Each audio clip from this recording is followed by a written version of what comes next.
People, Deluded, I'm back again. Thank you very much for tuning back in. Now, last night it feels like a defeat in the Europa League, like the last few Premier League games, but we obviously drew. It is what it is. We move on. In another video, I'll review Saturday's must-win game for Emery and Arsenal's sake if they want to continue their relationship. We play Leicester, but that's a vid for then. Obviously, we might as well speak about some just general talking points. Firstly, I hate to be the bearer of bad news. Well, it's not technically my information. I'm just simply relaying such. Apparently, William Saliba has suffered a crack in his 5th metatarsal and could be out for a while. Now, this injury was sustained in St Etienne's 1-0 victory over Monaco, and it's sad for Saliba because obviously, first and foremost, it's a man's health. He's a young man who's obviously, if you're a young 18-year-old, we all wanted to be professional footballers. He's actually living his dream. He's playing well. The manager's criticising the club for selling Saliba to Arsenal early in a positive way. Obviously, he's getting a lot of plaudits, and obviously he's just getting more experience and probably becoming more convinced in his abilities every professional game he plays, because for all his ability, we need to remember Saliba's not the most experienced. He's 18. So it sucks that he's not able to do his profession and do these sort of things. It's also a man's health as well. This is his 2nd injury, forgive me if I'm wrong, because he wasn't fully fit when he signed for Arsenal, and there was a rehabilitation phase, and he wasn't starting at the start of this season. He's got over it, and now he suffered a small crack in his 5th metatarsal. Now, obviously, I'm not a physio, but when I hear metatarsal and crack, now, if crack sounds so bad, man, I hear metatarsal and crack, people, obviously, it doesn't sound good, innit? Metatarsal, we've seen many players fracture it, break it, whatever, and they're out for a while.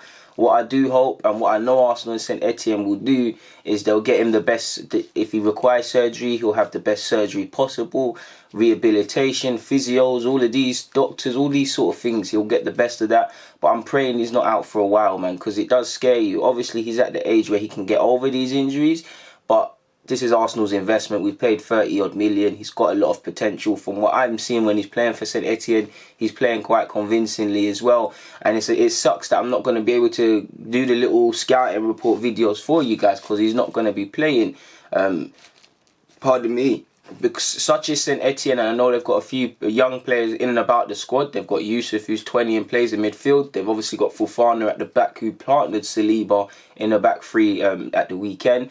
There must be another young player around the squad or whatever that could step up into the first team setup, or an experienced player. I'm sure Perrin still plays for them at centre half, so he might be able to. But it's sad, man. Hopefully, Saliba doesn't get thingy, doesn't suffer any setbacks, because he was on a run of 3 clean sheets since he came back into the St Etienne squad, man. So yeah, it's concerning. We don't know how long he's going to be out for, but we can hope and pray, man. Like I said, man, because he's been convincing when he has played. Now, I need to scroll up for a second, people, but what I've seen today is Barcelona apparently want Aubameyang. That's coming out of Spain.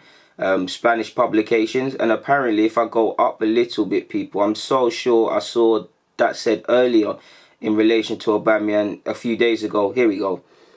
Apparently Perez is said to want Pierre-Emerick Aubameyang to join Madrid. If he wants to leave, it's said that Arsenal would study offers for him, his price being around 80 million euros. Pierre-Emerick Aubameyang has an agreement with Arsenal that if he wants to leave, that they'll evaluate any offers that come in for the Gunners, with the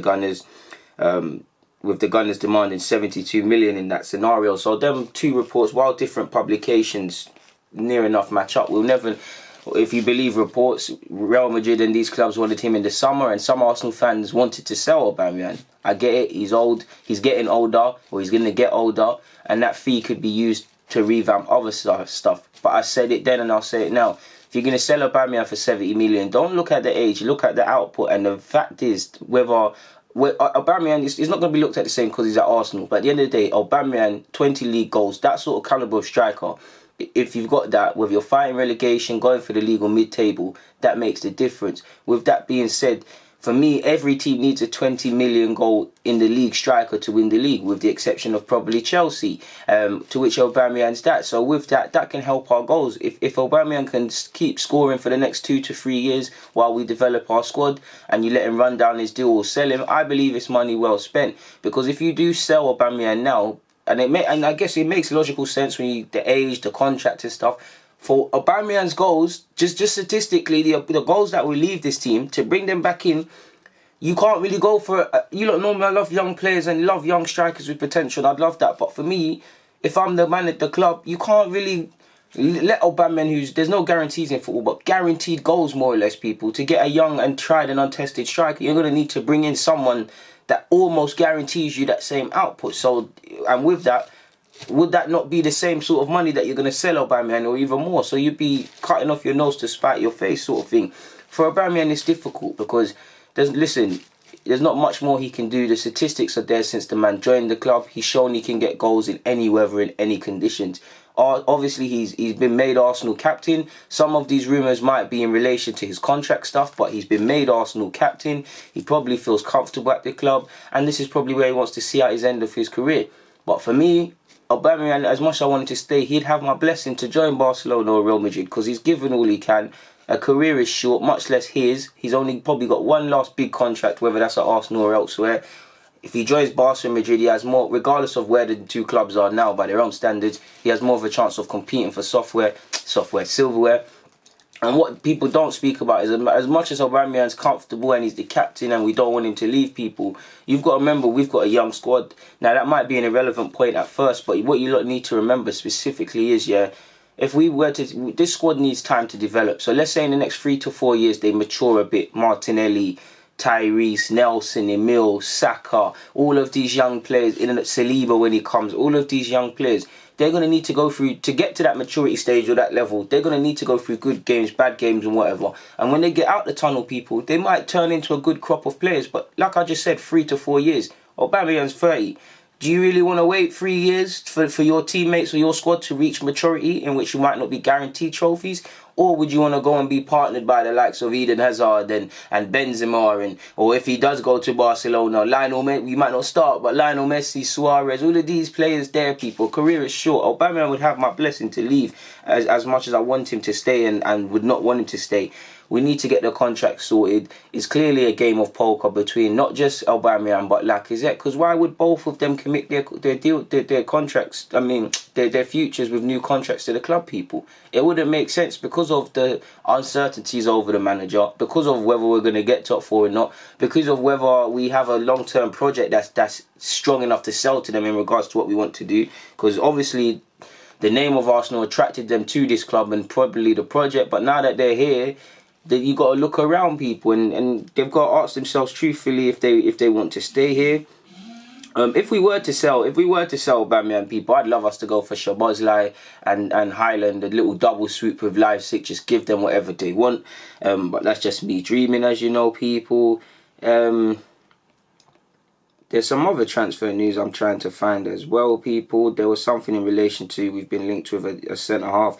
Arsenal are set to rival West Ham for Eintracht Frankfurt defender Martin Heiteriga ahead of January. An Arsenal source has told Football Inside that the club are ramping up their interest in him. So we've been linked with a lot of centre-halves. We've been linked with Upamecano again. So there's no smoke without fire. How legit the interest is into this lad, I don't know. I'm not watching Frankfurt religiously, but what I've seen from him, he is an okay defender. Again, I'm not watching him religiously to know his strengths and his weaknesses inside out. And if I can convincingly say he would better our team in defence. But saying that, is it hard to come and make a difference in this Arsenal defence because of how we've been playing?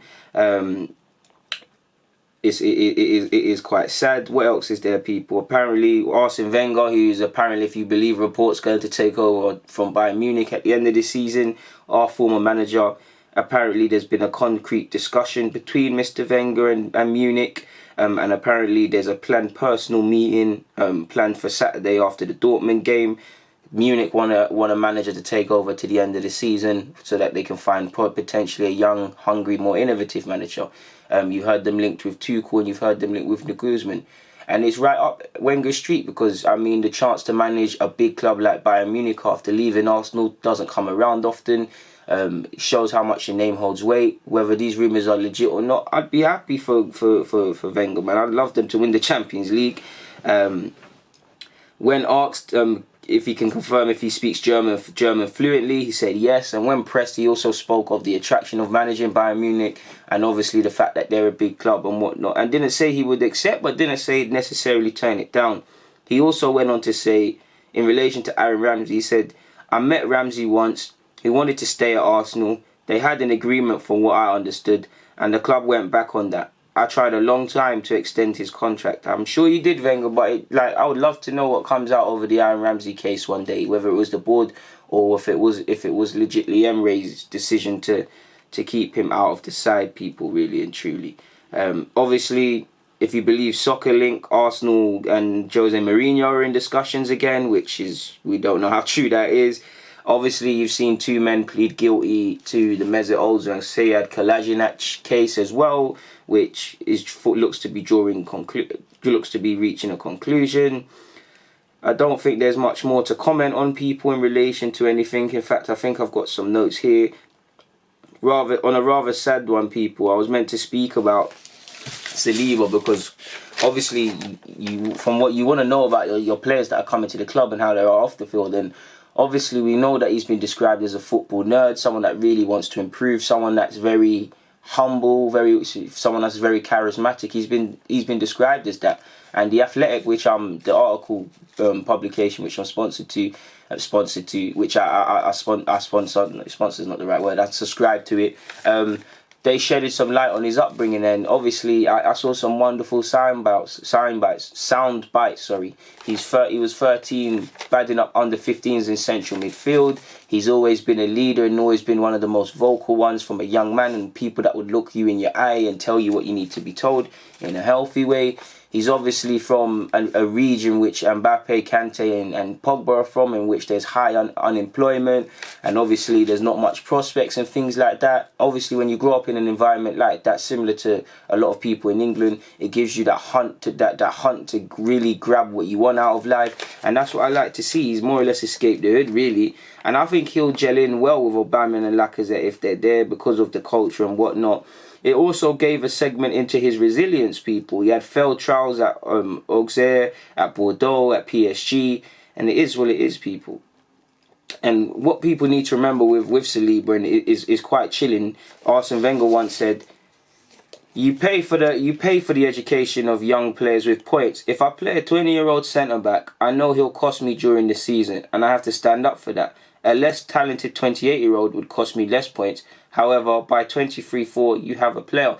Now, in Arsenal's case, there's experienced players making the same mistakes, but that's what it is. There's going to be teething problems with Saliba. As much as I like him and I think he'll do well, don't get so hung up on the potential, the fact he's 6'5", the ball playing, the fact that I'm always ranting and raving about him, the fact that he looks like a Rolls Royce, and put him on this stool of the player you think he's going to be tomorrow, and forget about the player he is today, because he's going to go through trials and tribulations to get to that standard, people. So we've got to give Saliba time, man. We really got to give him time, and he'll come good. Away from that, people. Apparently, where is it? Let me find it. Give me a second. Apparently, Arsenal are targeting Joe Shields. Now, I've made a video 2 years ago about Joe Shields. I've never met Joe Shields before or had a conversation with him, and I would love to meet him, but he's someone that... He's a footballer. Listen, when it comes to youth football, obviously it's not just him at City, but there's a reason why City are getting the best young players at home and abroad. There's a reason their scouting coordinations and operations are ridiculously coordinated. There's a reason they don't know about almost every young player in England, and a big part of that isn't Joe Shields alone, but Joe Shields. I mean, the man has found many players at a time where people were looking down at cage football and players that played like that or street football. He was one of the guys that was doing it. You've seen his footballing academy in South London, or things that he's part of. And for Arsenal, we've got Reece Nelson from South London. You've seen Callum Hudson-Odoi and Jadon Sancho. If Joe Shields can come and give us that expertise, so we can get the next Callum Hudson-Odoi, Jadon Sancho, and even Tammy Abraham from South, and all these players coming out the pipework, if they progress to first team, they're making money for us, or they're going to the first team. So that sort of knowledge is what I like. What I like about Joe Shields as well is that, obviously, with the people coming into football late and stuff in non-league, he very much pays attention to that. So any late developers and things will be on that. So the scouting knowledge he'll bring with local talent, especially with what we can do. Obviously, Arsenal, we're a young club. Well, we're not a young club, but we've got young players, so he can help us with that. He's obviously incredibly experienced with the London region. He's worked at Fulham, he's worked at Palace, he's now worked at City, and I'm probably missing out some other clubs. So I'd welcome it, people. Could he be tempted to leave Manchester City after 6.5 years? Potentially, depending on what you offer him. If you offer him greater say, I guess you entice him by the fact of helping Arsenal return in his own little way back to where he was. If you give him greater importance or greater roles and responsibility or greater responsibility, he might relish that because he's a London man. He probably has a family that's from London. He probably wants to return to London at some point, but it'll probably take a look. He's at Manchester City. Says it all. He's been there 6.5 years and they've done great work, people. So I would be on it. Tying on from that though, and apparently one of Edu's first observations when he returned to Arsenal last summer was his surprise at the sheer number of staff across various departments. The club have been explicit in promoting youth development as a key part of their operation. So if this was the case of too many cooks spoiling the broth, it was time to simplify the menu, which obviously you can see I've copied and pasted that online, people. So in a nutshell, really and truly, maybe there's too many politics and whatnot. That's probably why you've seen Steve Morrow and a lot of people moved on. Joe Shields might come in, and him and Mertesacker will work together, obviously in conjunction with a couple of other people. So I don't even know the words, but I'm excited to see what our revamp in terms of restructuring in these positions specifically is, people. And I also want to say before I get out of here is Florian Balogun is out for 6 to 8 weeks, as you've seen online, with an injury, and Kiddo Taylor-Hart, is out for a couple of months with an injury. Two young players. Kiddo's been doing his thing at 18s level. Balogun's been scoring goals for fun at 23s. And in this important season for Balogun, I'm sure after this year he doesn't want to play 23s. Does he go on loan or leave permanently or get a look in this season? It's up to him. But he's been scoring goals for fun, been nominated for Player of the Month respectively to the reserves. And it sucks. Injuries are part and parcel of a footballer's career, but it sucks that he's been on the receiving end of such a bad injury when he started pre-season well and he started the season off strongly, people. He's going to have to get over it, but it is what it is, and it's just a kick in the teeth. But injuries are part and parcel of the game. It's sad, but it's going to happen again. But I'd say to these two young players, don't let it get you down, please, because it is what it is. So let's get out of here, people. There's not much more to say or comment, and I've got to go to work. In fact, I've also missed a point, people. The article I took in relation to Steve Morrow, apparently Steve didn't see eye to eye with Academy boss Yonka. Apparently there's reports Morrow also wanted the technical director role, which went to Edu, so there could be a bit of between that. Apparently Morrow was initially brought in to supervise international relations or partnerships with our soccer schools in America and more or less our failed project in Greece. Now, it is what it is, part and parcel of the game. Things change and turn around. I've made a video before, I'm so sure. I actually sent many letters to Steve Morrow at Arsenal, and he didn't reply to one of them. In fact, the only Arsenal scout that ever replied to me was Bob Auba, who is now of Norwich, and he's a very good scout, because he told me Joe Willock will reach first team one day, and that was 4 years ago. Lo and behold, he was also very bullish on Daniel Marlin. Lo and behold, he spoke about a lot of players. He also spoke about Dan Crowley and what affects him, and a lot of what he said, I'm seeing it come to light. So, yeah, but I'm going left and right and all over the place with this vid. Thank you for listening to my points in relation to the transfer gossip I've seen. Sadly, the injury news with our young players and Saliba. Obviously, the changes at boardroom level, well, technical staff level in academy as well. So, it is what it is, people. Make sure you check out my other content. But for now, God bless. Deluded. I'm out, folks.